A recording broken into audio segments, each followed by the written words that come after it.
Hi friends, welcome to Sugi Mango Kitchen. இன்னைக்கு நம்ம வித்தியாசமான டேஸ்ட்ல தக்காளி சட்னி எப்படி செய்யலாம்னு பார்க்கலாம். அடுப்பு ஆன் பண்ணி அதுல ஒரு pan வச்சுக்கலாம். 1 டேபிள்ஸ்பூன் கடலைப்பருப்பு, 1 டேபிள்ஸ்பூன் உளுந்தம்பருப்பு,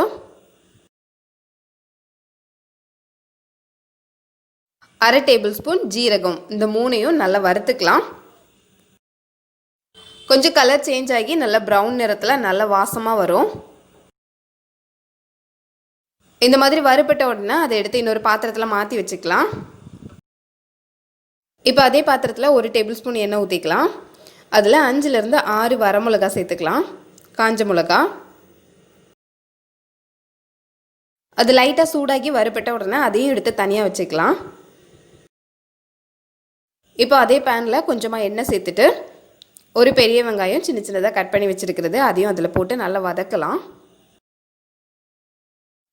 அது கூடவே 4 பல்லு பூண்டு சேர்த்துக்கலாம். சேர்த்து நல்லா வதக்கிக்கலாம். வெங்காயம் பூண்டு வதங்கினதுக்கப்புறமா 3 பெரிய தக்காளி சின்ன சின்னதாக கட் பண்ணி வச்சுருக்கிறோம். அதையும் அது கூடவே சேர்த்து நல்லா வதக்கலாம். இப்போ சட்னிக்கு தேவையான அளவுக்கு உப்பு இதிலே சேர்த்துக்கலாம். இப்போவே உப்பு போடுறதுனால தக்காளியும் நல்லா சீக்கிரமாகவே வதங்கும். இது ஒரு பக்கம் வதங்கட்டும். இந்த டைமில் நம்ம ஏற்கனவே ரெடி பண்ணி வச்சுருந்த இந்த பொருள் எல்லாமே ஆறி இருக்கும். இதை நம்ம மிக்ஸி ஜாரில் போட்டு அரைச்சிக்கலாம். ஃப்ரை பண்ண கடலைப்பருப்பு, உளுந்தம்பருப்பு, ஜீரகம், காஞ்ச மிளகாய் எல்லாமே அரைச்சி எடுத்தாச்சு. இந்த நேரத்தில் தக்காளியும் நல்லா வதங்கியிருக்கு. இந்த தக்காளியை ஒரு ஓரமாக எடுத்து வச்சு அதை ஆற வைக்கலாம். தக்காளி சூடு ஆறுனதுக்கப்புறமா அதை ஏற்கனவே நம்ம அரைச்சி வச்சுருந்த அந்த ஜார்லேயே போட்டு இதையும் சேர்த்து அது கூட அரைக்கணும். எல்லாம் சேர்த்து அரைச்சோம் அப்படின்னா சரியாக அரைப்படாது. அதனால தான் ஃபஸ்ட் அந்த உளுந்த பருப்பு, காஞ்ச மிளகாய் எல்லாமே அரைச்சிட்டு இப்போ ரெண்டாவது மறுபடியும் தக்காளி சேர்த்து அரைக்கிறோம்.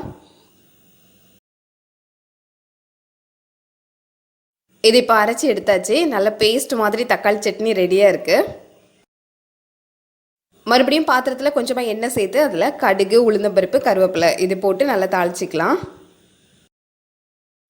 இந்த தாளிப்பை நம்ம ரெடி பண்ணி வச்சுருக்கிற சட்னி கூடவே சேர்த்துட்டா அவ்வளோதான். டேஸ்ட் ரொம்பவே சூப்பராக இருக்கும்.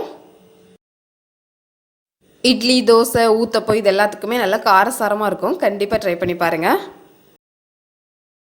வீடியோ பிடிச்சிருந்தா லைக் பண்ணுங்கள். ஃபஸ்ட் டைம் பார்க்குறீங்கன்னா சேனலை மறக்காமல் சப்ஸ்கிரைப் பண்ணிக்கோங்க. தொடர்ந்து இந்த மாதிரி வீடியோஸ் பார்க்கலாம். தேங்க்யூ.